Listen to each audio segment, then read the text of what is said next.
Hey y'all, welcome back.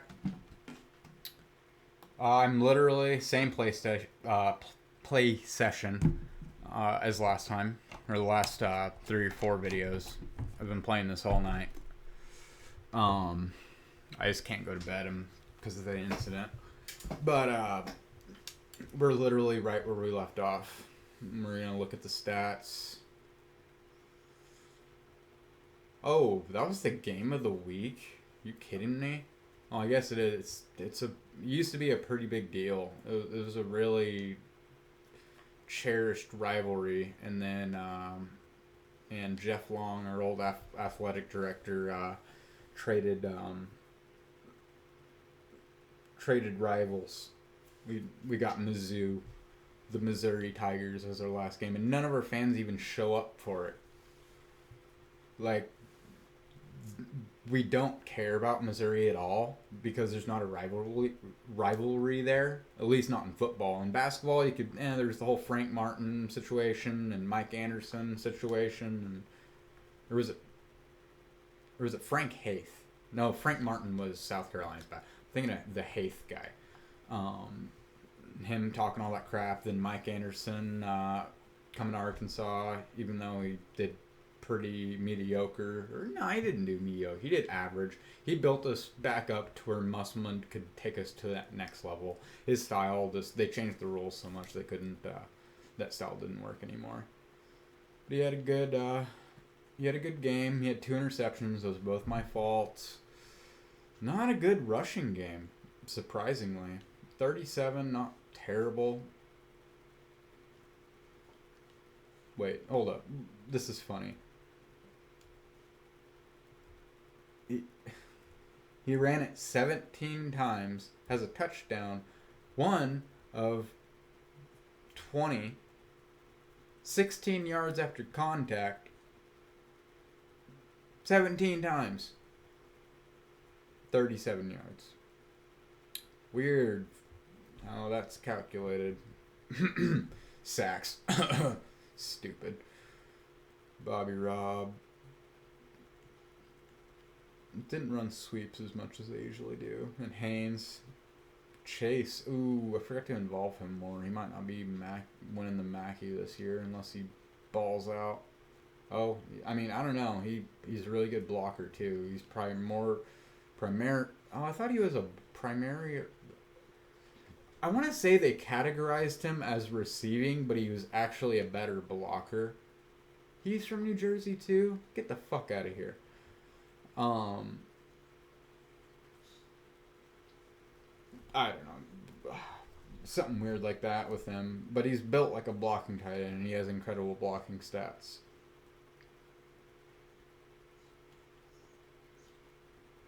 I don't like him. He's 85 overall. Oh, sorry, not him. I was thinking of my backup tight end. Where is my back? Oh, God, I'm an idiot. I don't like him. He's a redshirt sophomore, 83 overall. Has like the tangible aspects, but he's the skinny, speedy guy, but he's the blocker. And then this is the big blocking tight end who's better at receiving, but not really. It's literally flipped. Like, the game is derped itself. Like, I'm talking in reality. Like, Brown is the better receiving tight end. Statistically, according to the game, and in reality, and vice versa with my starting tight end. God damn it! Why the hell not? Oh my God, Travis Chase. I never say his name. Kicking. Oh, he didn't make a field goal. That's bad. He's had a bad year in his senior year. And it was always my fault when we lost. Wait, hold up. Man, he's such a great punter, dude.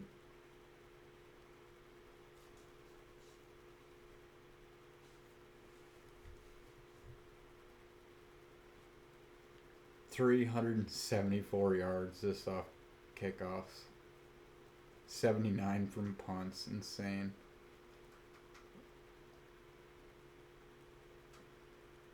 They have more first downs than me. Poor bastards. And more total offense than me.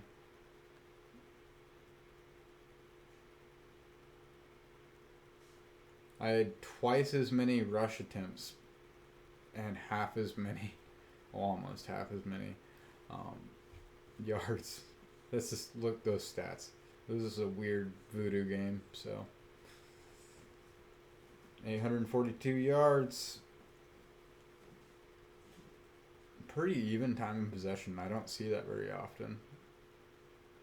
Doubled him up on total yards, though. I don't know how that's possible, but hey, apparently it is. Alright, now, I should be playing in the SEC championship game next. I'm not even going to check the other scores. It's out of my control. It really is. Doing that's pointless. I've kind of realized that. David Bell was being David Bell. Of course, Buchanan.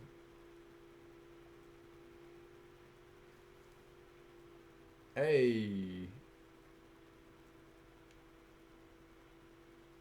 What? I can't upgrade him? I thought it said he leveled up. Oh, yeah, I guess you don't really get to... Okay. I'm not sure if things can change immediately after a game. No, okay. My recruiting class is basically full, but there's a couple more guys. I'm probably going to cut a couple of these. I'm cutting some people. I'm already oversigned as it stands right now. You know what sucks? Having to cut like high 4 and mid to low 5 stars. Like, you know how hard that is?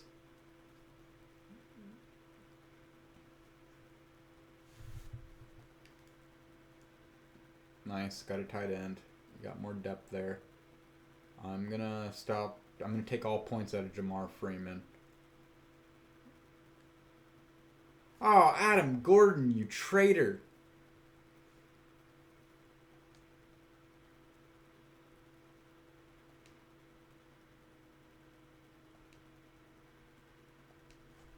Dead to me.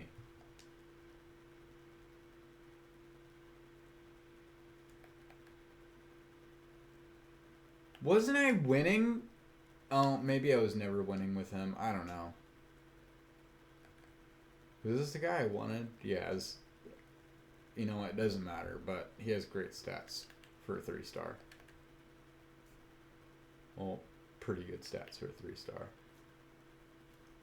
And he's big. And I love blocking tight ends.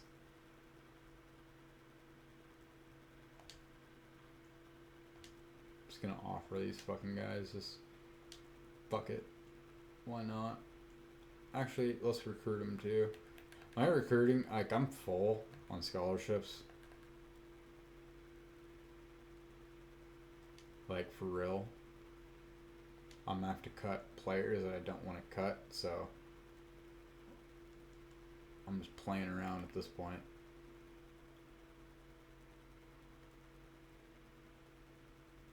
Who would I like?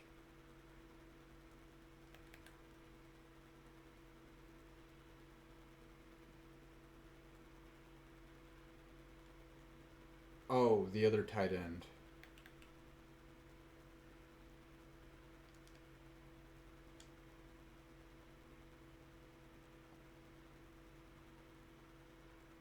Oh, I guess. Whatever.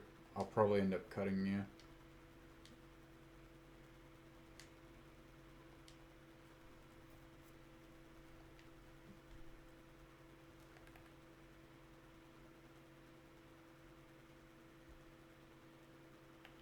Wow, you're very average. I'm taking all the points out of you.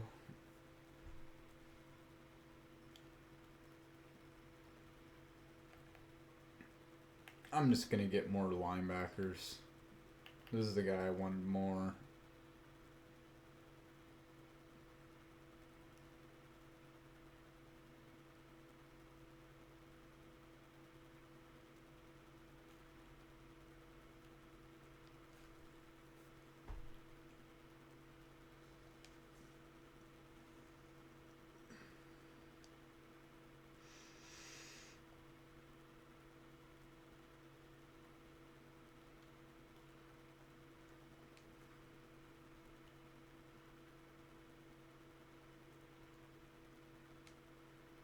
I need a tall wide receiver.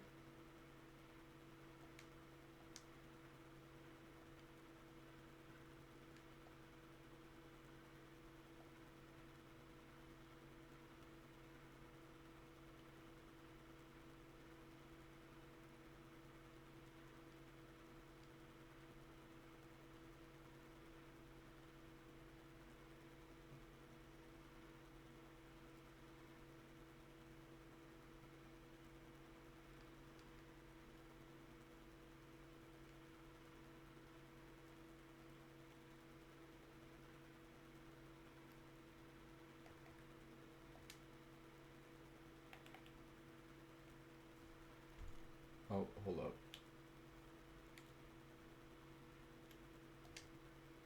Damn it. I was hoping... I only had one person commit automatically whenever I offered them this year. Kind of blows.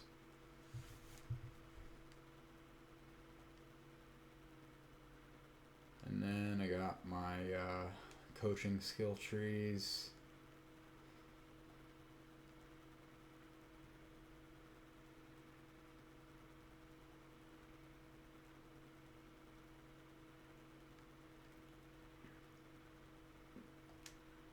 Yes.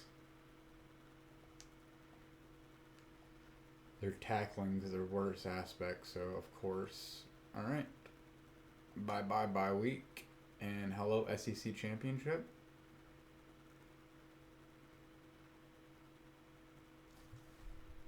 Cross your fingers. I didn't look at any scores. I should have the tiebreaker theoretically over Texas.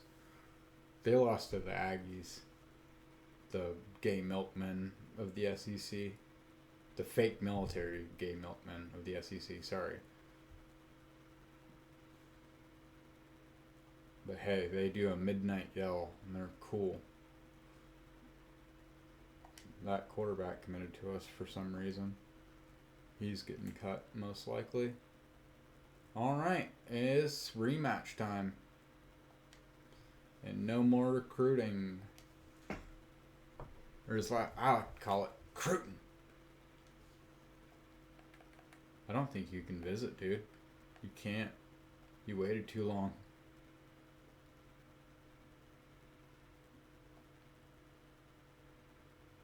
Wait, did I have anything? I'm not going to check any scores. I'm number 3. I think if I win this game, I deserve to play in the national title game. But we'll see.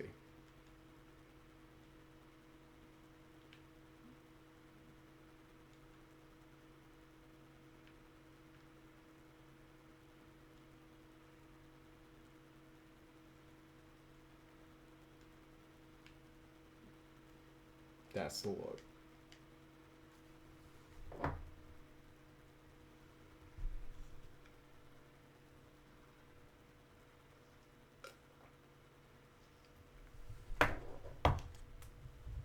I seriously think the Razorbacks consistently have some of the best looking uniforms in the conference. We've gone back to traditional more and more the last few years since Jeff Long got his dumbass fired. He was responsible for that mockery of the Razorback uniform that is our default current one in this game. That's why I never use it. I go back to the Petrino era ones, which were, innovative, but not just abominations. And that gray uniform, what the fuck is that?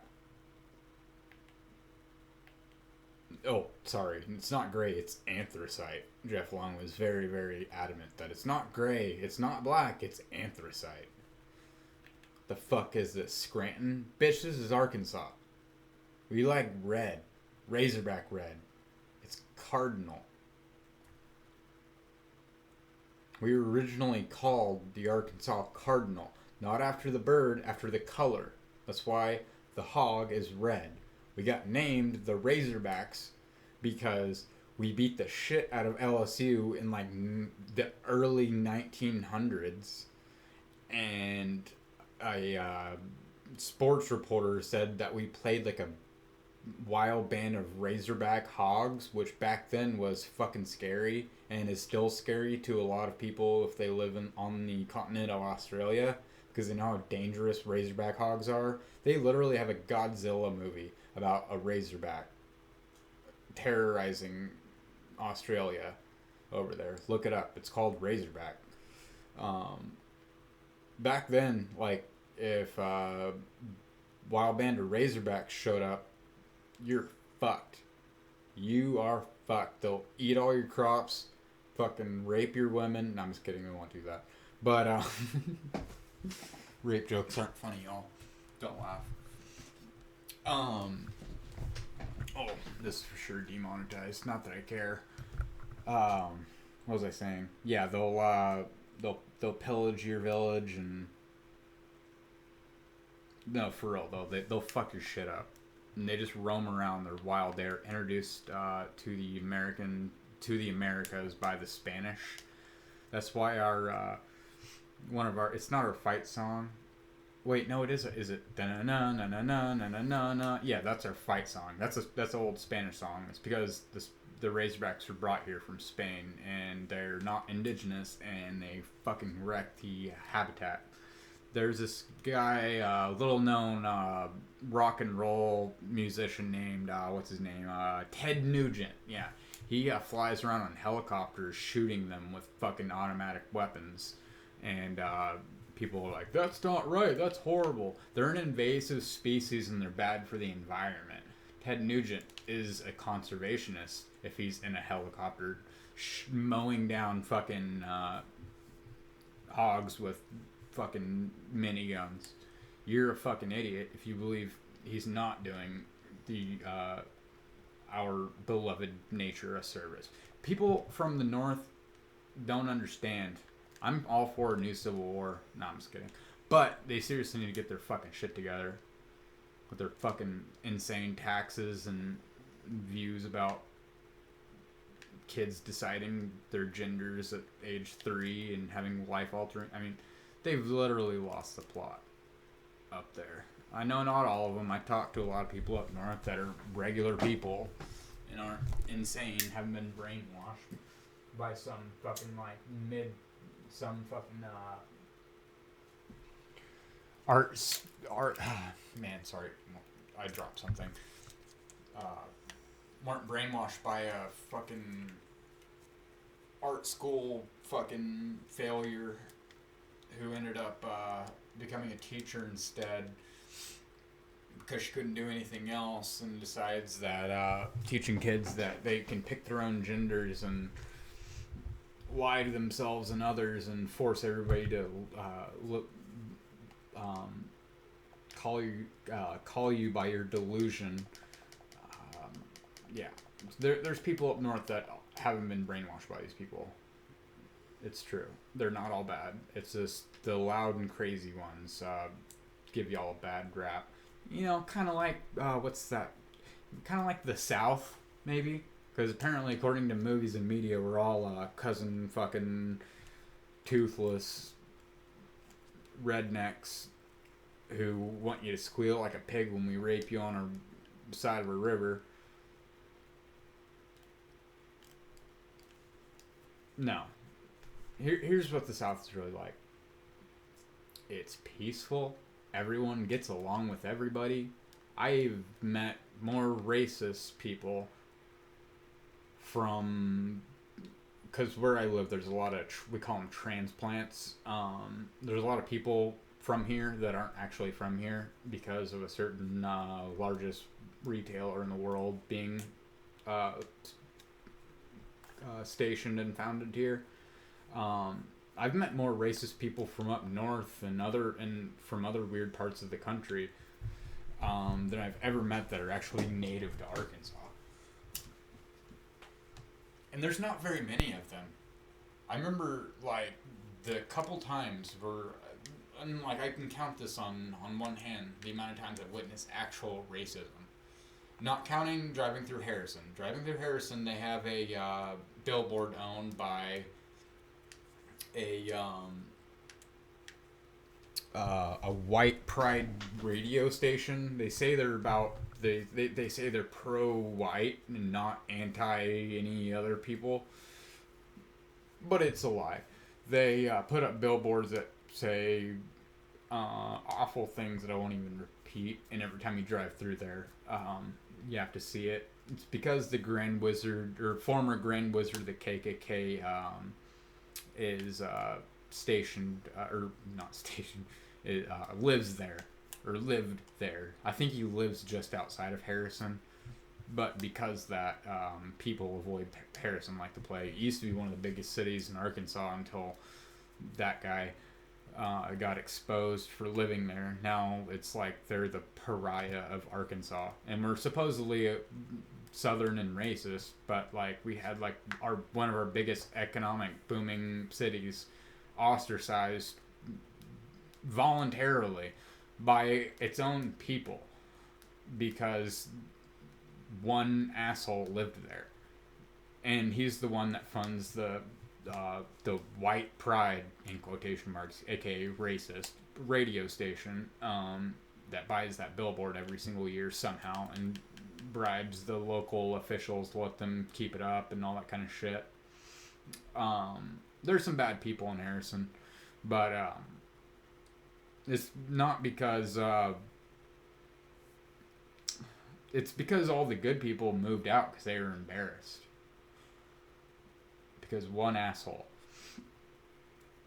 But nowhere else in Arkansas have I ever been. And I used to go to all the little podunk backwoods places you could possibly imagine. Think of this. Imagine Mount Judy, Arkansas. They're about like an hour and a half from civilization. They have a building that is a jail, a school, a fire department, and a general store. It's one big metal building. There's like a population of less than 20 people. The school is like from pre-K to high school. It's insane. It's called Mount Judy because it's literally on top of a mountain in the middle of the goddamn Ozarks.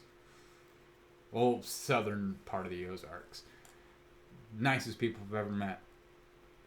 Not a single racist person in that fucking town.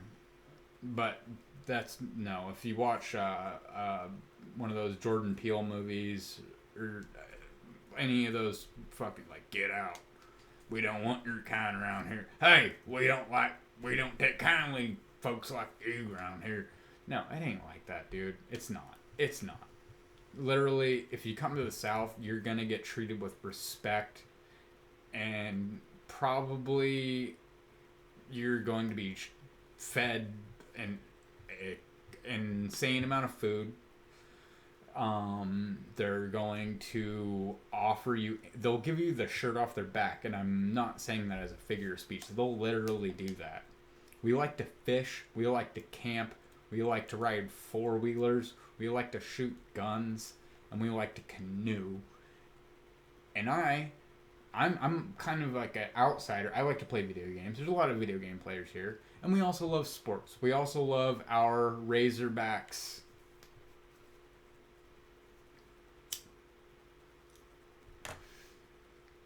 You know what other states are like this? Alabama, Tennessee, Mississippi, Louisiana, despite their black magic and voodoo. Just kidding.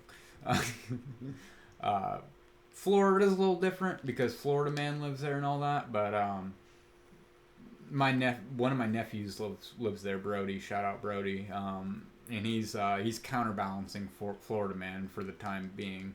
For every Florida Man thing Florida Man does, he does one Arkansas Man thing to kind of balance things out. So we're all good. If you've noticed, there's been a decline in Florida man related crimes. Thank you, Brody. And what other states are like this? South Carolina, North Carolina, sorta.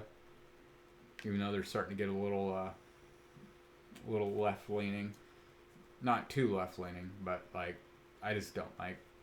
They have North in their name, which just I feel like on the northern end of North Carolina, there's a lot of people who can't figure out how many genders there are, and think women can play men's sports, and you're something phobic if you have a rational, logical opinion about that.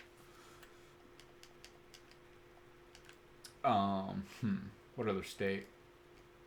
What the hell? Why has he been whiffing on passes like that? Other states are like that. Sort of Texas. There's parts like Austin. I know Joe Rogan lives there now. And he's kind of like anti-PC. But, I mean, he's still liberal, which is fine. I'm mostly liberal. It's just the Democratic Party is completely tapped out to the insane people. Like, the people who think mutilating children is fine. Not just fine, they encourage it. There's such pushovers, they've been invaded and taken over. Dude, why did it not throw the ball away? You could hear me clicking the button to... The game derped out.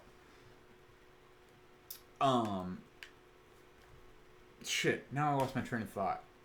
Something about Democrats being child abusers because they support little kids to get permanent life-altering plastic surgery to make them feel better about themselves, even though suicide rates increase after they have these life-altering hormonal and plastic surgery. It's fucking awful. They're never gonna have ovaries. They're never gonna be able to have children. They're never gonna have breasts, real ones. They're gonna have an inverted, mutilated penis. They're going to realize that one day, like, oh shit, maybe I was just mentally ill and shouldn't have chopped my dick off and had it made into a fucking nasty inverted. I mean, oh god, I'm about to throw up thinking about what a trans person's fucking fake vagina is. It's basically they just cut a hole where your dick used to be, a little slit, try to make it look like a pussy using skin grafting. And then what the fuck is in there? Like, oh my god. I know they, like, I browse certain websites that make fun of these people all the time. Apparently, they get infected constantly. Those, whatever they are, those vagina-shaped things. And there's always, they're always complaining about the smell. Like, if you have, like, a stinking crotch constantly, like, that, they'd say it smells like a dead animal. And shit and dead animals is what they say those fake vaginas smell like. I'm not kidding. Look it up.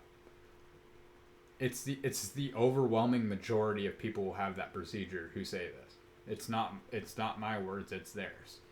I won't post links in the description because you don't want to look up all the graphic details that I can't remember off the top of my head because my brain tries to block it as much as possible. But yeah, dude, it's fucking disgusting. Oh, and they ooze shit. They ooze fluids. Those holes, those fake vaginas. God, this... And they're like, oh, they kill themselves because they're being bullied. Like, no, they're killing themselves because you've taught society, or half the society, a little less than, that's actually a small, loud minority. You've taught them that treating a mental illness with life-altering surgeries is not only the moral thing to do, but it's science. They love saying that. It's science. Statistics and actual science say otherwise. But they hate that. It's only... You should only listen to science when it supports their opinions. Their delusional, misguided, fucked up, child abusing, suicide causing opinions. Seriously, fuck them all to death. Every single person who's ever said a positive thing about children having gender reassignment surgery should be locked in jail for the rest of their fucking life or hung. They're that fucking evil. And they don't even realize it. They think they're good people. They don't realize how awful they are.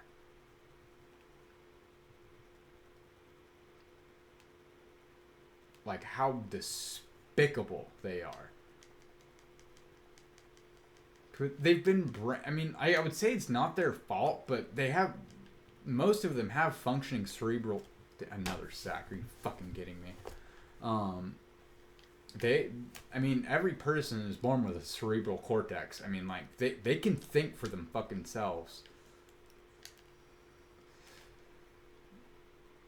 Jon Stewart, I like him. I hate his Trump bashing at times, but he's probably one of the fair, left-leaning figures. Used to be a religious fan of The Daily Show and The Colbert Report.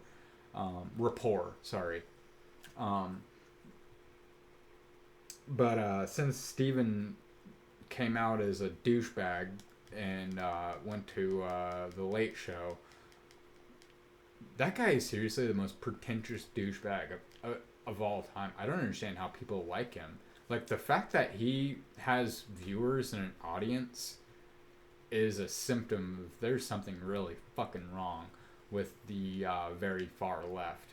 He was funny when he was making fun of the ridiculousness of some conservatives like Rush Limbaugh and Bill O'Reilly and shit. But god damn, is he fucking sucked it up. Like, he's not funny.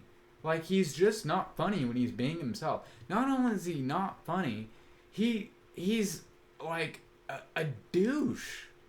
And I never would have expected somebody who was so goddamn hilarious parodying. It's like if Will Ferrell was like, I don't know, Alec Baldwin. You know, it's like if Will Ferrell had the personality of Alec Baldwin. And you didn't know this until he stopped playing fucking Anchorman. Like, until he was like, okay, I'm serious now, y'all. But no, Will Ferrell actually did a serious movie. It's called Everything Must Go, and he kills it because he's not a douchebag. He's not a fucking conceited, fucking idealistic moron who's never done a day of real work in his entire goddamn life. Just completely out of touch with society. And he's not funny. Apparently, the only reason the Colbert Report was good was because of the writers.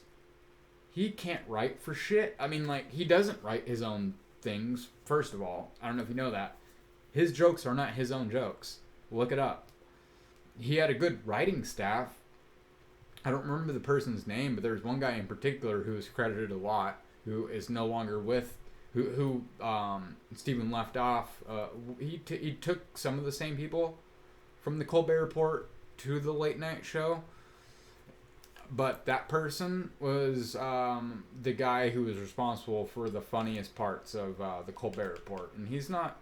He's partly why Stephen's coming off of as who he is, and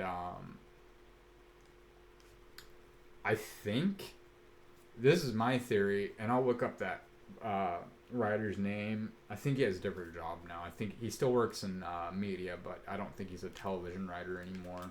I think he is a higher role. I think he's like an executive at somewhere. Probably one of those streaming websites, if I remember correctly. But I'm pretty sure he knew like this is gonna be a fucking fail, or thought it was gonna be a fucking failure because how much of a douchebag Steven was in real life. And apparently there is just enough of an audience there for people, for them to just scrape by. They get shit ratings, but because it's the Late Show, because they have that time slot and that network, he's just grandfathered in so many viewers. Yet Conan, like, if he didn't hit his fucking quotas, he's gone, replaced with the chin head. But Conan was the best. Conan and David Letterman were the. I know people say Johnny Carson. I'm too young for Johnny Carson. I don't remember him, but Conan, my generation, it's Conan and David Letterman. Those are the kings of late night. Nowadays, it's Joe Rogan and that's it. There's none. All the late night comedy hosts have the exact same opinions and exact same jokes about everything, and none of them are funny. They're literally famous for being famous, and they're unfunny. And they're comedy hosts. It's the most insane thing you could possibly imagine. Like, it's literally a clown world. But anyways, let's get back to the game.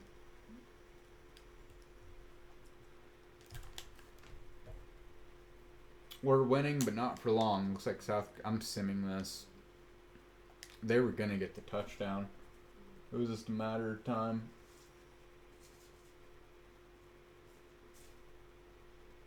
God damn it, I hate playing South Carolina. They're too damn good. How do they have any losses besides to us?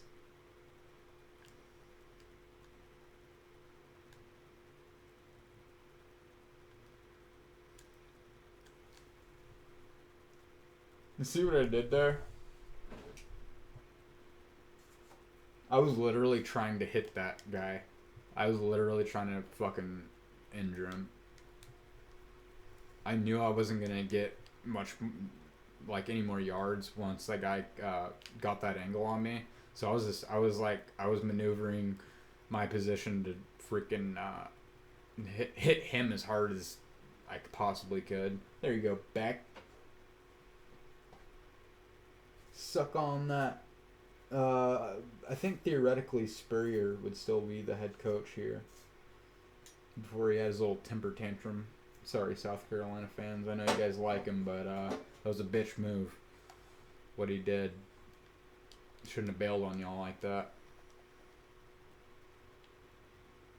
But if you want to hear something good, right behind Joe Adams' punt return against Tennessee in 2011 is my favorite football play ever. Is Clowney's hit on that fucking Michigan guy after that bad spot and Spurrier yelling at the ref. Oh my god, I love that so goddamn much. So, South Carolina fans, hats off to you. I wish we were still permanent opponents. In this game, we are, because this is back in the day, the good old days of the SEC. Now it's this fucking Alabama and Georgia every year. Back then, it was like, man, there was a year Mississippi State was ranked number 1. Fucking Alabama and LSU were really good. Georgia was always right there, though. Auburn fucking won a national championship out of goddamn nowhere by stealing a fucking, or by paying a recruit to come in and be a star quarterback, even though he was a thief and a bully who picked on nerdy kids. Man, I wish he would have tried stealing my laptop. I'd fuck that dude up. I'm not kidding either. I would have beat the shit out of that motherfucker. Steal my fucking laptop. I'll steal your fucking balls. What a piece of shit, though.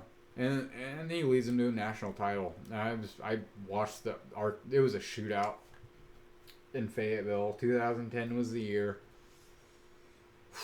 In the fall, and it was man, we should have won that game, but Cam Newton was just too good. He was just too good. It was Mallet. Yeah, Mallet. He put up a valiant effort, but he wasn't mobile. That was the difference in the game. Gus Malzahn was the offensive coordinator. He was a local boy. He's from like 10 minutes from where I live. He lived there forever. I eat at the same Waffle Hut. He's famous. He used to be famous for visiting regularly, and now wherever he goes, I think he's at South Florida now, and he just got our star quarterback, but he needed to go anyways because he was a bad influence on the team overall. But yeah, Gus Malzahn, I have like friends, like high school buddies that played football for him. Everybody says he's a great guy, but he recruited Cam Newton. Nobody should have recruited Cam Newton. He should have spent his college days playing in fucking D2 or D3 because of his actions off the field. You can't be a scumbag and then just get fucking... I mean, I'm sure it wasn't all Gus Malzahn, even though that's like his prototypical quarterback. I'm sure Gene Chizik has him saying the thing too. That was their head coach, even though Malzahn was probably calling the shots. But yeah, it was a shootout. We barely lost. It sucked. It was one of the most disappointing games I've ever been to, other than the 2013 Alabama game, where it was like a 14-7 or a 14-10 win for Alabama, and it was when AJ Derby, he was like a tight end, was our starting quarterback because Brandon Allen was injured, and he had this crazy run, and I can't remember. It's this. He had like a 90-something yard run or some shit like that. We should have won that game. That and that 2010 Auburn game are the most disappointing games we've ever been to.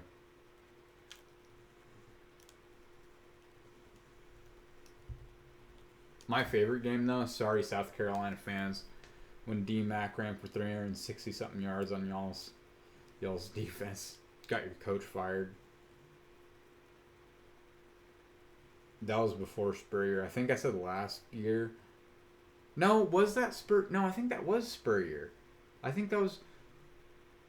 Was that Spurrier's first year? I gotta look that up. I want to say that was 07, maybe 06. Hold up. Pausing, looking this up. Steve Spurrier, South Carolina.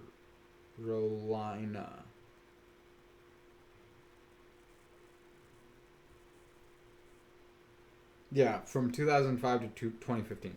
Yeah, so he was the coach. Never mind. I don't know why. Who did we get fired? Oh, it was Derek Dooley we got fired. Why the hell did I have a legend like Spurrier mixed up with Derek Dooley?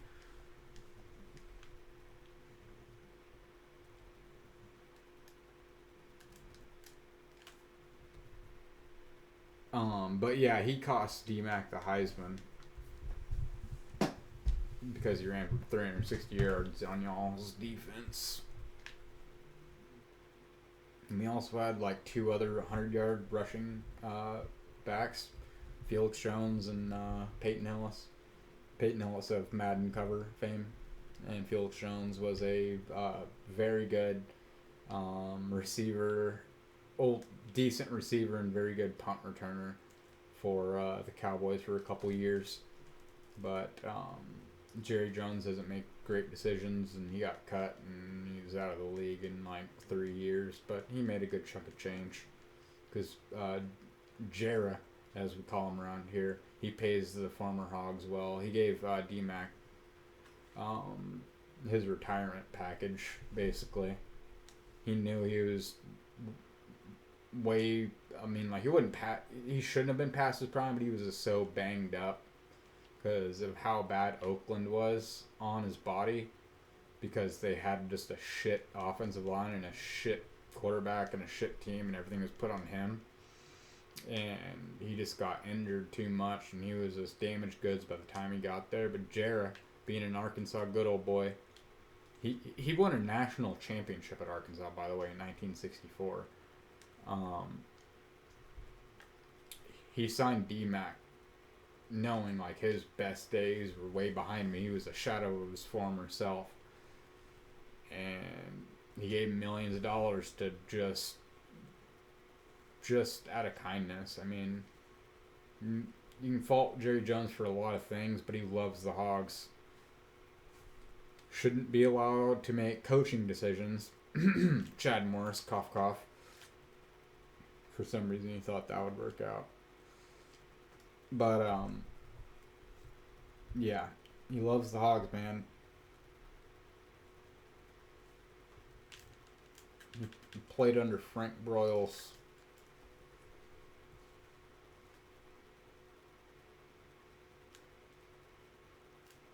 If you don't know, if you're not a fan of Arkansas or college football in general, and you somehow are watching this video, look up who Frank Broyles was. He revolutionized football, not just like college football, like football. Like, he basically ended the. I mean, he didn't end the wishbone. We still ran it, and teams still ran it for a while after he was done doing his innovation things. But the things he did with the I formation, it was like the spread. It was like the hurry up no huddle spread, like the Leach air raid to college football in like the 60s and 70s. What he did back then was insane. Well, 60s, because he was out. I think 69 was the last year. I can't remember. I don't know. I wasn't born yet. But he basically did things that nobody else was doing out of the I formation. I mean, like, and kind of how Gus Malzahn did with the Wildcat. I mean, like, except for hurry up no huddle, Georgia's proving that you don't really need that. It's actually not as effective. It's a good way for less talented teams to compete, but it's a dual-edged knife. I mean, it can work against you. It can be a hurry up and punt style too. Wildcat, they figured that out in like a year. I formation, Frank Broyles' innovations in the I formation, still used to this day. I'm using them sometimes here. Those play action powers, like, I'm using those. And he also did innovative things in the wishbone and pistol, but like, he's mainly known for being the guy who revolutionized how offense was played. And he had the best assistant coaches ever in all of football. There's an award named after him. It's called the Broyles Award. And yeah, you know, it goes to the best assistant coach. Because who were his assistant coaches? Oh, I don't know. What's his name? Jimmy Johnson? The guy that won that Super Bowl, or those Super Bowls for the, what team was that? Cowboys? Oh. That's just one. I'm not going to go on and on about that. I need to get more focused in the game. There's a lot. Look up the Broyles coaching tree. Some of them are still coaching and being successful today. Every modern football coach at the professional or college level, and even high school, most high school coaches know who Frank Broyles is and understand his influence on the game, because you really have to understand that to understand football. I don't even understand football that much, and I know and respect that man. And I wanted him to retire because Houston Nutt should have been fired in like 2005. No, 2006, I'm sorry. That's when he benched our star quarterback when we had the Springdale 5, and That's a whole story. There's a whole documentary about it called The Identity Theft of Mitch Mustang. I highly recommend you watch it. But to be fair to Houston Nutt, he started off great, but with Danny Ford's players. But there's this guy named... oh my god, am I blanking on his fucking name right now? The thick rimmed glasses. Oh man, no, this is awful. He's the best dude ever, and it's called Greater. The movie's called Greater because he's greater than you. He's greater than everybody. He was a literal saint.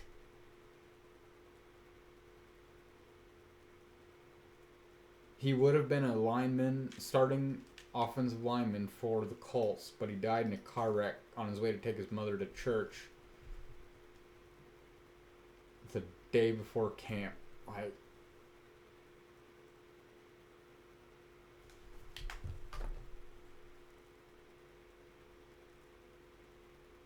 I'm gonna feel like an idiot. I have to Google it.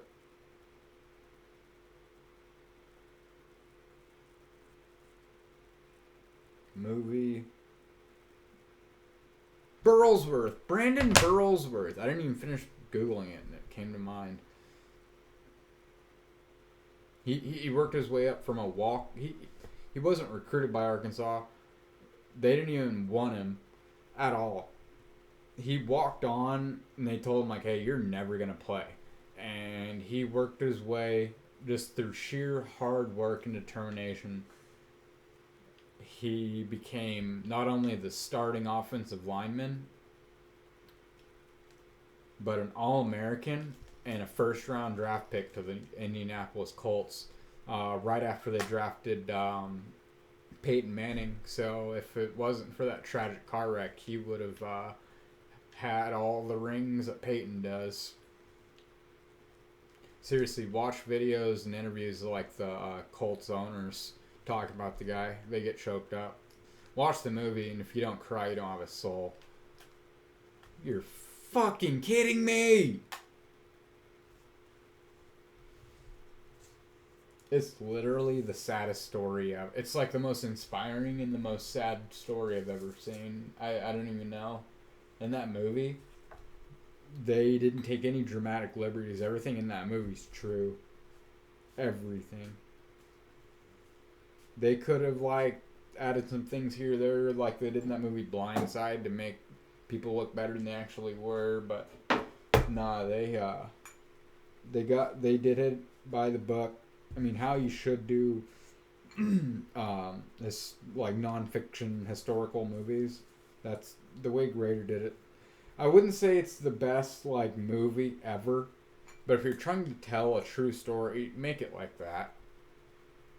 It was a little preachy about the Christianity, in my opinion. They could have left some of that out, like these weird segments where this guy who's supposedly like the devil on his shoulders talking to his brother who's grieving his brother's loss.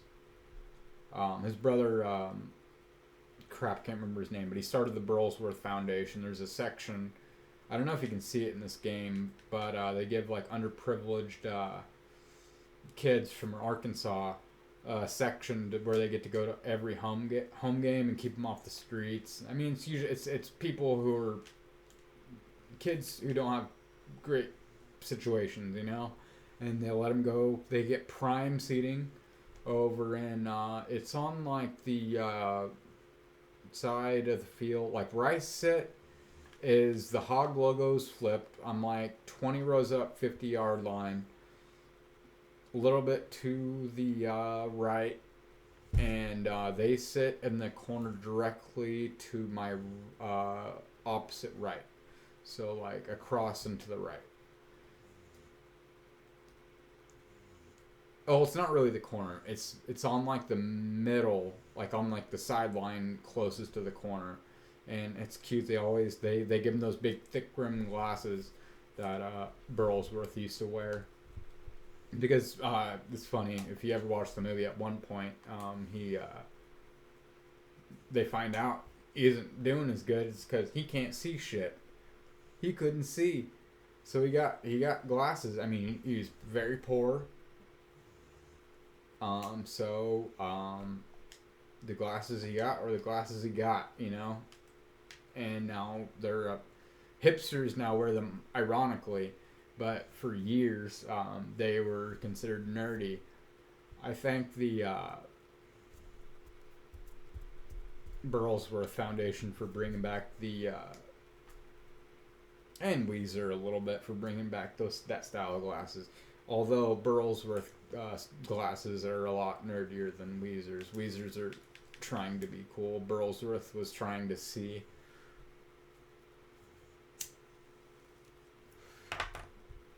By the way, I like Weezer's music. I've seen them live a couple times. They're good. I know the first time I only saw them live because the Pixies were opening for them. In AFI, weirdly enough. It was a weird concert. Imagine Pixies, AFI, and Weezer. Talk about some bands that don't go together. And then there's another even weirder band, which I'd never learned their name because they were awful. But Weezer's good live, but here's my problem with them. They should be writing royalty checks to the Ramones. They owe like 95% of their success and this 100% of their musical influence to the Ramones. They're literally the Ramones with a worse singer and less weird lyrics. I know you think Weezer has weird lyrics if you're familiar with them, but listen to the Ramones. The Ramones were just a little more hardcore anti-establishment. They invented a genre of music. It's called punk rock. Weezer doesn't even consider themselves punk rock, even though they've literally copied the godfathers of punk rock. Completely.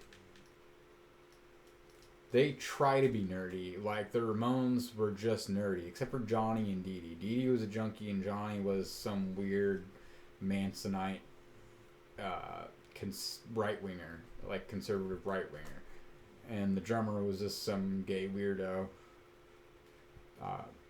I don't mean like gay as an insult, like he's literally gay or bi or something, and he's a weirdo. And no Ramone would be offended by me saying this, so if you're offended, fuck yourself.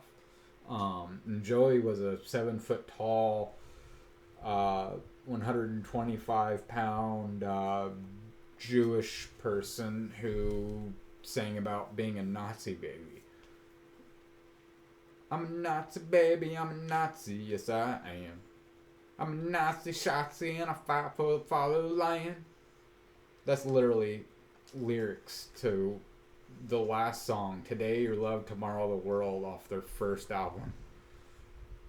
They were canceled before they even got started, but Blitzkrieg Bop was so good and their music was so good that they are a household name even to this day. But they never saw the money they should have seen.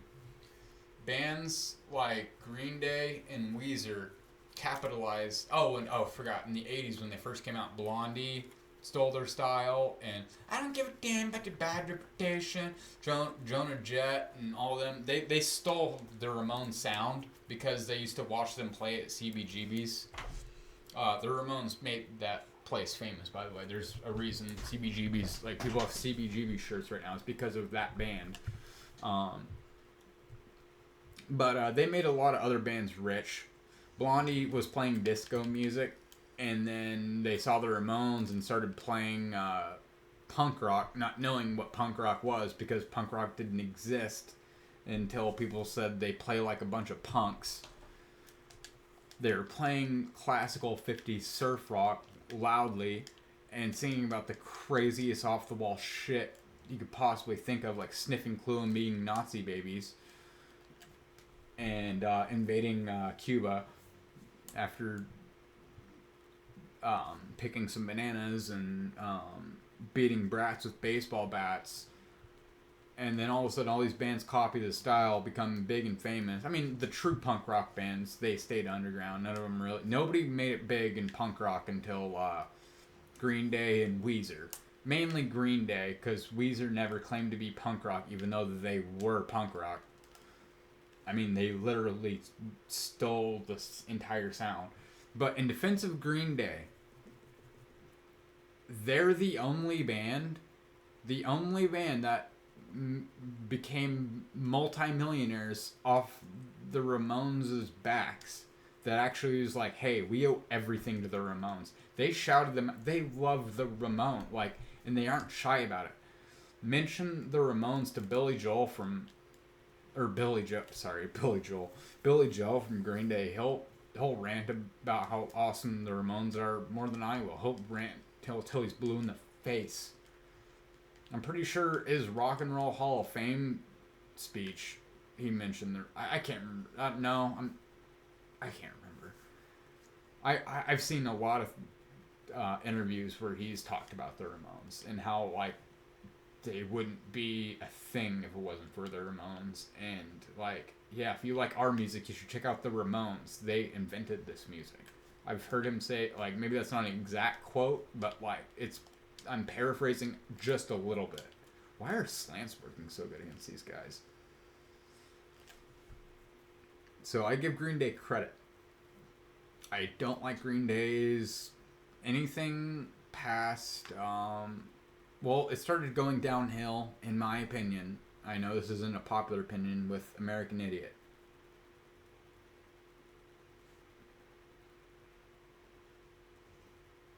They got too political. And that's the problem with a lot of punk bands. The Ramones were sort of political, but they had songs that went both ways politically. It was weird. They had a song like, look up Warthog, and then look up Bonzo Goes to Bitburg. And one is written by Joey about Ronald Reagan visiting the cemetery of Nazi officers. And the other one, Warthog, which was written and sang by Dee Dee, who is my favorite punk singer of all time, by the way, besides Joey Ramone, is... it's a doomsday sorry. It's a doomsday vision of junkies and fags. It's artificial phonies. I hate it. That's some of the lyrics from that song.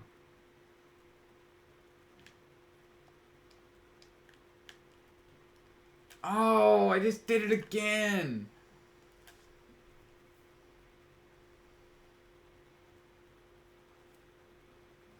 And then obviously today, Your Love, Tomorrow, the World. I mean, like... Oh, by the way, I didn't mention Bonzo Goes to Bitburg. They're making fun of Ronald Reagan. Even though every person in the band had veto power. But even Johnny Ramone, who was a staunchly strict, like, hardcore conservative right-wing guy, he didn't object to Joey making sure that song got on the album. That ended up being one of their most popular songs. You've probably heard it. If you've seen School of Rock, you've heard it. It's a song. It's the Ramone song they do in School of Rock. Whoa, world is hanging upside down. I don't know. I don't want to sing because I know my voice isn't great, but my brain is hanging upside down. It's that song. Yeah, and then, like, fuck, dude, like, something to believe in. It's such a bleeding heart liberal song. And, I mean, it was kind of tongue-in-cheek. And then they have Pet Sematary, which is just the most... They invented emo with that song, in my opinion. I mean, it was Stephen King's favorite band. They literally, like... I'm pretty sure he asked them to make that song. And it ended up being one of their biggest songs ever. I don't want to be buried in a pet cemetery. I don't want to live my life again. Dude, the lyrics of that song, or just in the video of that song, it's just so good.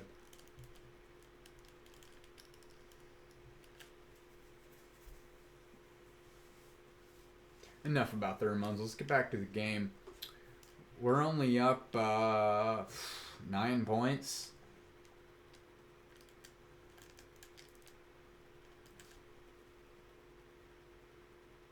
Make that 15 points. Alright, I'm up 15 points. I'm going for 2. Oh, the game already decided I'm going for 2.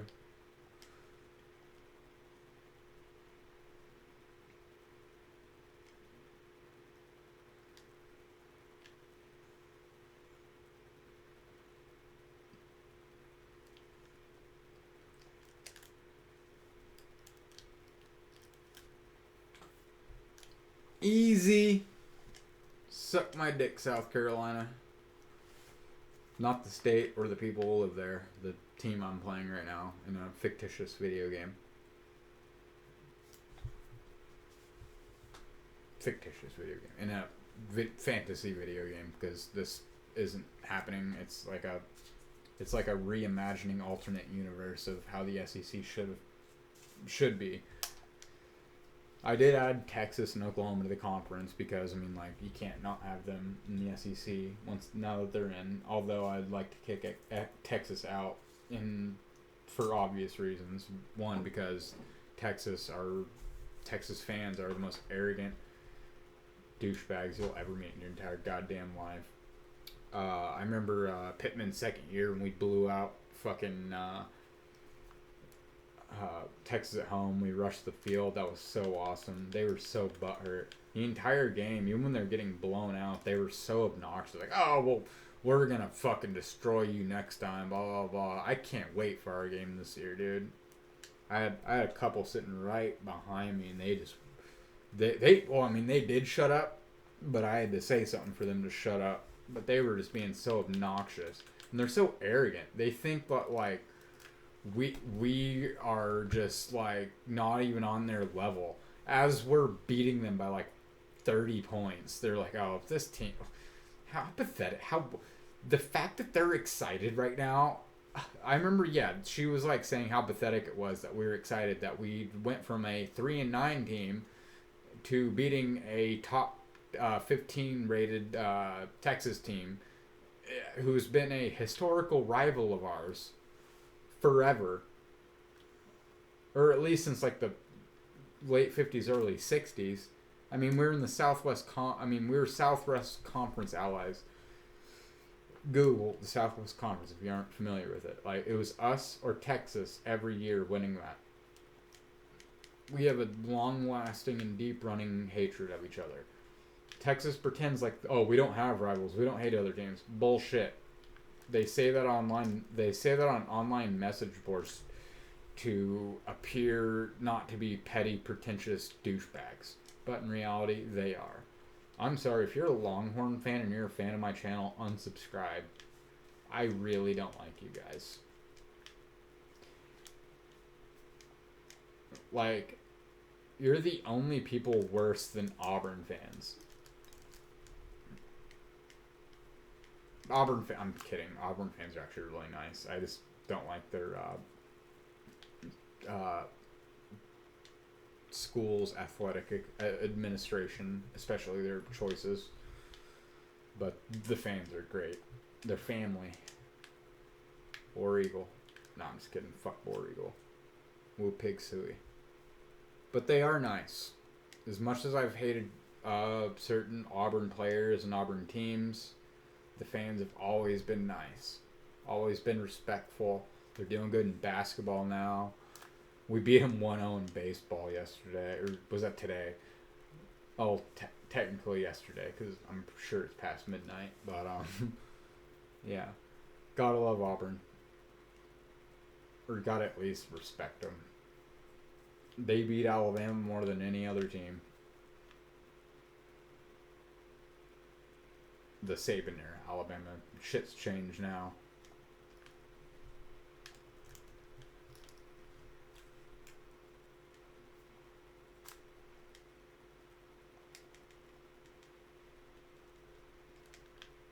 This is just as good of a game as I thought it was going to be.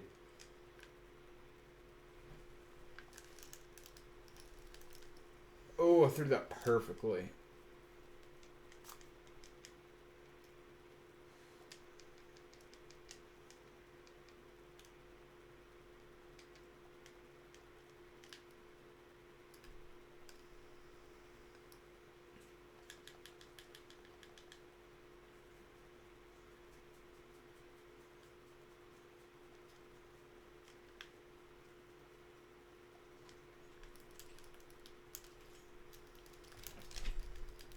Oh, thank God I got that out.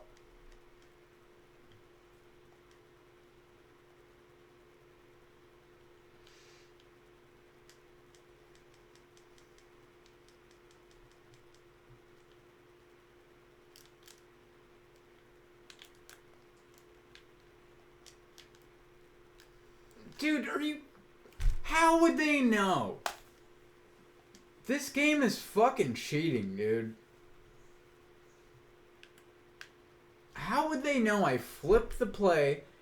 Not only that I was running the quarterback, but I had flipped the play and adjusted my offensive line to slide protect that way. I mean, it's just insane.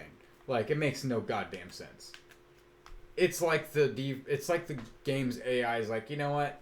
We're gonna cheat here. We know what play you just picked, and here's the play to prevent you from actually succeeding. Even though that play in real life would have worked. Or if the game wasn't cheating, would have worked. I've literally been setting that play up the entire drive.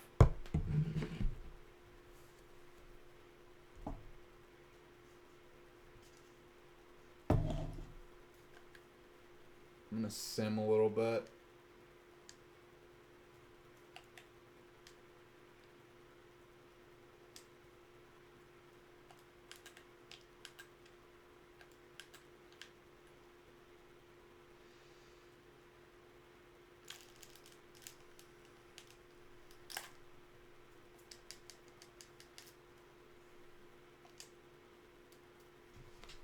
All right, we got a comfortable lead. Come on, Virginia Tech. I thought they were playing South. Oh, that was last. Okay, never mind. That's their conference game. They must have beat South Carolina. That's why South Carolina was number 10. Okay. That's crazy. They got to be one of the best teams ever to have that many losses. I think they had 3 or 4 losses. Oh, well, that's if we win this game. Sorry. It's a foregone conclusion in my head. Just based on the way this is going. I'm running it at will. I'm passing it at will. Well, sort of running it at will.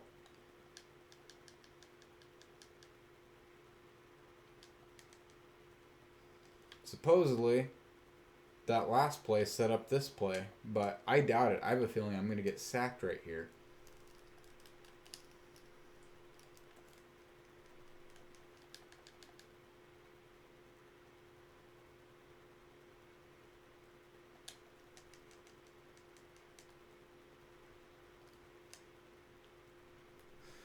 Dude! The chain plays don't make any goddamn sense.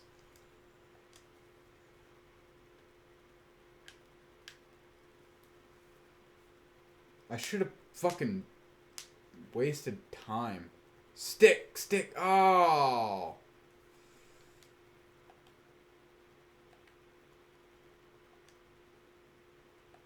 I'm a sim.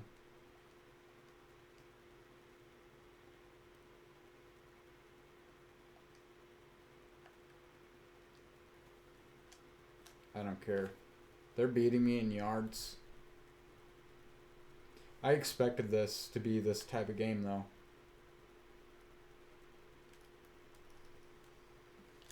Alright. So, next possession.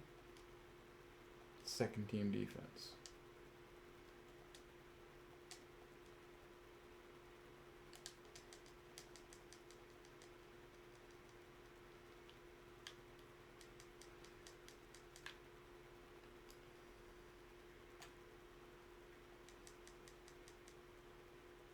Fuck that.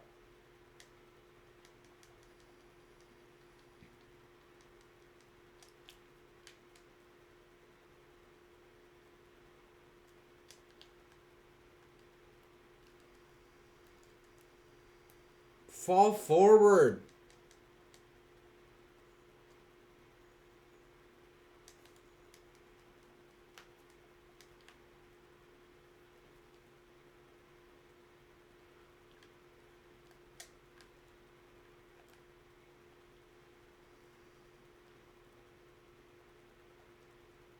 Yeah. Suck my cock, Cox.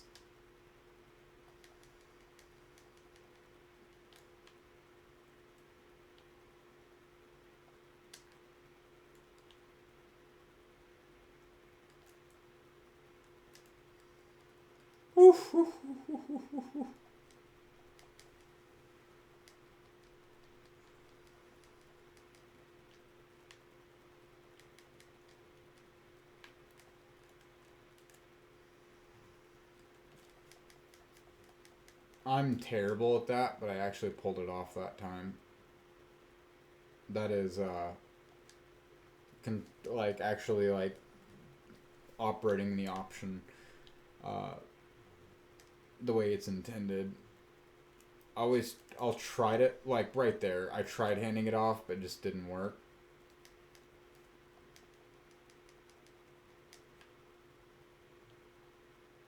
He has 18 yards. You're kidding me.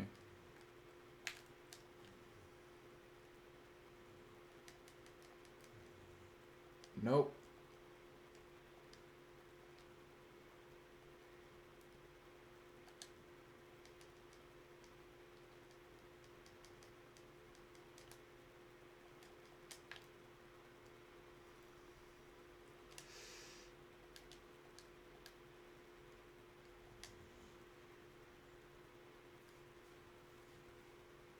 And we're going to make him wait.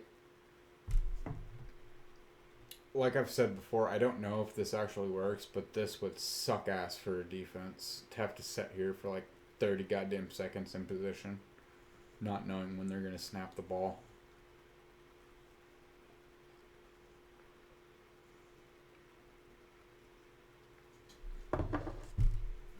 I mean, just like the way they're positioned, like the defensive line, it's got to hurt or make them tired, wears them down in real life. Like I said, I've never played football. I know this from a friend and former coworker of mine who played defensive line for Gus Malzahn at Shiloh Christian in Springdale in I don't know, early mid 2000s, somewhere in there. But yeah, he said like that was his least favorite part about playing was like when you'd have to sit there in that stance. He said it would make you cramp up and hurt, make you really sore. He said like the word that you just I don't know, maybe it's just him, but he said that part sucked. And he said that exhausted him. No! I should have dove. Oh well, it didn't matter. I'm up 12.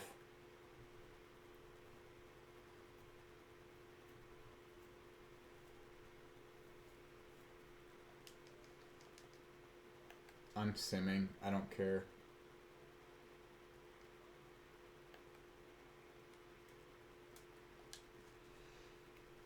They were gonna score. They're too good. It just didn't matter. I figured my second team might do something. I'm just trying to waste time.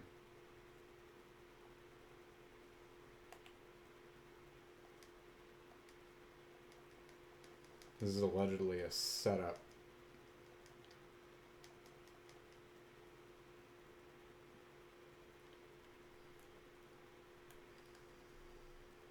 It was a setup.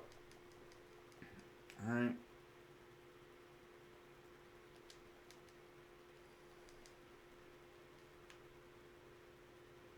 You made me do this, South Carolina.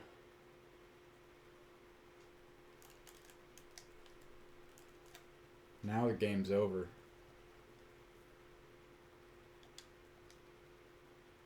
Oh, come on. Are they cheat? Is the game cheating again?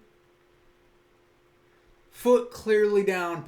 Both toes touch. A foot was down and both toes touched. Clearly he had possession. I've seen y'all uphold and not even fucking challenge. Oh my god.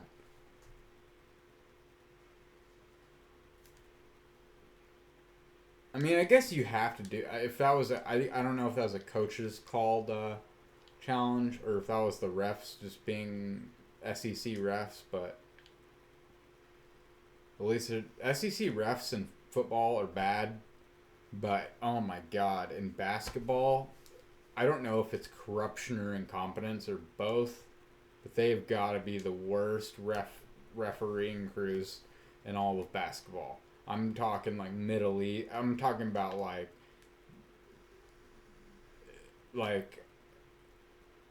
if Mongolia has a national basketball league or any type of amateur basketball league, they probably have better officiating there than in the SEC. We are terrible at officiating basketball and football. But football, it's like you can live with it. It's bad, but like you're just like, okay, yeah, they're amateurs. They're the good ones, they'll go to the NFL. The bad ones are career college zebras. In basketball, it's downright infuriating how incompetent, but I think they're corrupt. Look up all the scandals that have happened. Oh, by the way, we just won. Awesome. We beat my rival of the season, rival of the last couple seasons. When we beat him, it was a close game, but I don't think it was ever out of reach. Definitely the player of the game, 45. Sorry, man. I actually feel bad for this team because they're very good. Their team reminds me, like seriously, Arkansas and South Carolina have so much in common. Like state-wise and like football program-wise. If you're a fan of either school and you're familiar with the other, you know exactly what I'm talking about. Except we don't really have a Clemson. Because Arkansas State, like, they're Sun Belt. I mean, like, they're not on our level. We play the in-state schools every once in a while now, though. But, I mean, we get SEC recruits and they get Sun Belt recruits.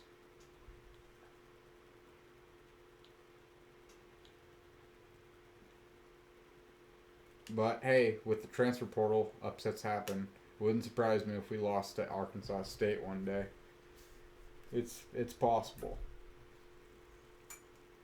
Cross your fingers, not anytime soon. I think I might die a little inside when that happens. Hopefully I'm like 99 and have like great grandchildren. Man, poor guy, dude. Number 2. He's the 5th year senior. Played him every single year. Look where he's from. Camp Lejeune. I can't even pronounce that. Was that a French colony at some point? Oh no, that's probably where during the Revolutionary War the French soldiers made their camp and that just became a settlement. That's what I'm guessing. I have no idea. If you're watching this, tell me in the comments if I'm right. And he's from North Carolina, so he's from like the rival state. He's from enemy territory. These poor guys, man. Okay, so 40, 60... Yeah, they had over 100 yards rushing. Best to be expected. They're a very good team. Wow. Franklin.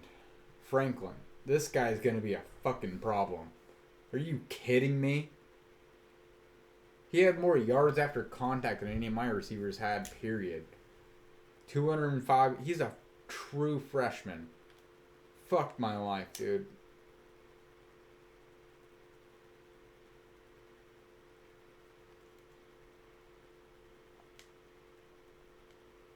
Oh, wait. Check out the team stats.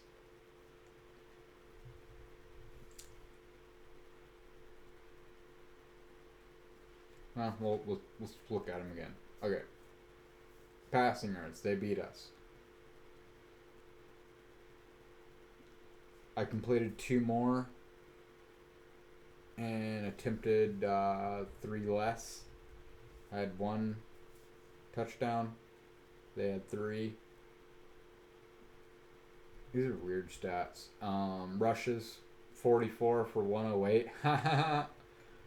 But I can't really laugh too much because I had 41 for 161. Just not very good. 4 rushing touchdowns, though. Total offense. They had more than me. I had 2 more first downs. And 5 more points. Those 2-point conversion attempts and like seriously, like the situational play calling at those points literally won me the game.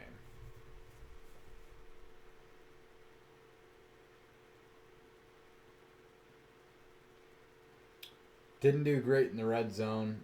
Didn't do great in 2-point conversions, but I got 2 of them. 4 points of a 5-point victory, or 4 points of a 5-point victory. Yeah, works. 1 4th down conversion. 50%. We tied actually 50% on 3rd down. They had 18 3rd downs. I only had 12. But I beat them in rushing yards. Lost them in passing yards. Barely beat them in first downs. Lost to them big time in turnovers. Killed them. Punt and return and kick return. Because I focus on special teams. I put my best players on special teams. I recruit the best kickers. And I don't use like... I don't change position. I recruit the best punter and best kicker I can get every 3 years.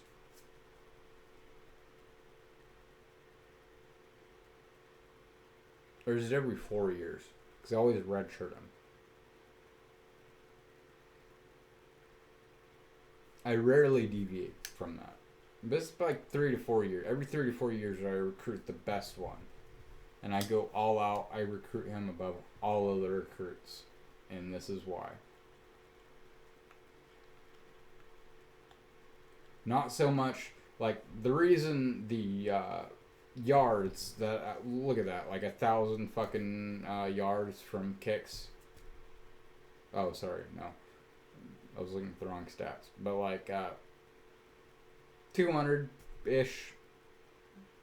A little less than 200, obviously. But like 200 free yards just from putting my fastest player as my returner. And then, look, add that to our total yards. You take that away, it's even. Or I lose even. I mean, I'm not going to sit there and do the math. Add 3 punts, average 60. That's great because I invest in punting. I had 1 penalty. They didn't get any because Magic, the other team, never does. But great game. We won the SEC. Congratulations to me. And congratulations to all of you for watching. If any South Carolina fans are watching, you guys are awesome. You're my second favorite team in the SEC. You're the only other SEC team I root for unless they're playing each other. And that's in all sports. Except women's basketball. You fucking cunts. I'm just kidding.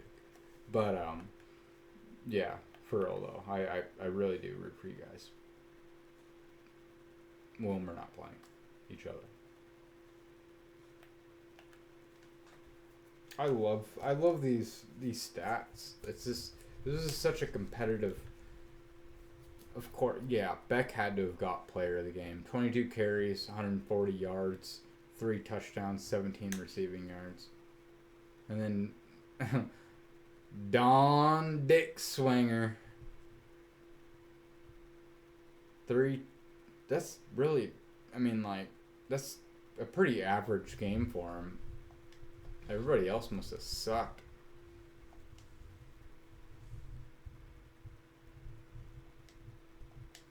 Let's advance the week just so we know if we're playing in the national championship. Oh, I should have left it as a cliffhanger. Hold up. No. Let me end the video. Bye, guys. Like and subscribe. Bye.